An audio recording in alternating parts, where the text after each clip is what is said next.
नमस्कार दोस्तों। हंस और दुष्टों की संगति। पुराने समय की बात है। एक राज्य में एक राजा था। किसी कारण से वह अन्य गांव में जाना चाहता था। एक दिन वह धनुष बाण सहित पैदल ही चल पड़ा। चलते चलते राजा थक गया, अतः वह बीच रास्ते में ही एक विशाल पेड़ के नीचे बैठ गया। राजा अपने धनुष बाण बगल में रखकर चद्दर उड़कर सो गया। थोड़ी ही देर में उसे गहरी नींद लग गई। उसी पेड़ की खाली डाली पर एक कौवा बैठा था। उसने नीचे सोए हुए राजा पर बीट कर दी। बीट से राजा की चादर गंदी हो गई थी। राजा खराटे ले रहा था। उसे पता नहीं चला कि उसकी चादर खराब हो गई है। कुछ समय के पश्चात कौवा वहां से उड़कर चला गया और थोड़ी ही देर में एक हंस उड़ता हुआ आया। हंस उसी डाली पर और उसी जगह पर बैठा जहां पहले वह कौवा बैठा हुआ था। अब अचानक राजा की नींद खुली। उठते ही जब उसने अपनी चादर देखी तो वह बीट से गंदी हो चुकी थी। राजा स्वभाव से बड़ा क्रोधी था। उसकी नज़र ऊपर वाली डाली पर गई जहाँ हंस बैठा हुआ था।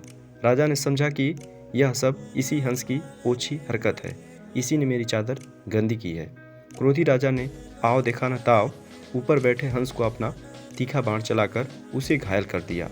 हंस बेचारा घायल होकर नीचे गिर पड़ा और तड़पने लगा। वह तड़पते हुए राजा से कहने लगा, अहम काको हतो राजन, हंसाम अहम निर्मलाम जलः, दुष्ट स्थाने प्रभावेन जातो जन्म निरर्थक। अर्थात हे राजन, मैंने ऐसा कौन सा अपराध किया, तुमने मुझे अपने तीखे बाणों का निशाना बनाया है। मैं तो निर्मल जल में रहने वाला प्राणी हूँ।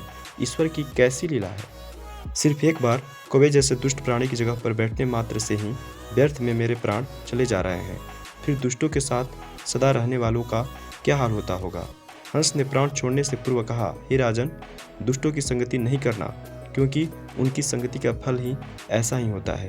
राजा को अपने किए अपराध का बोध हो गया। वह अब पश्चाताप करने लगा।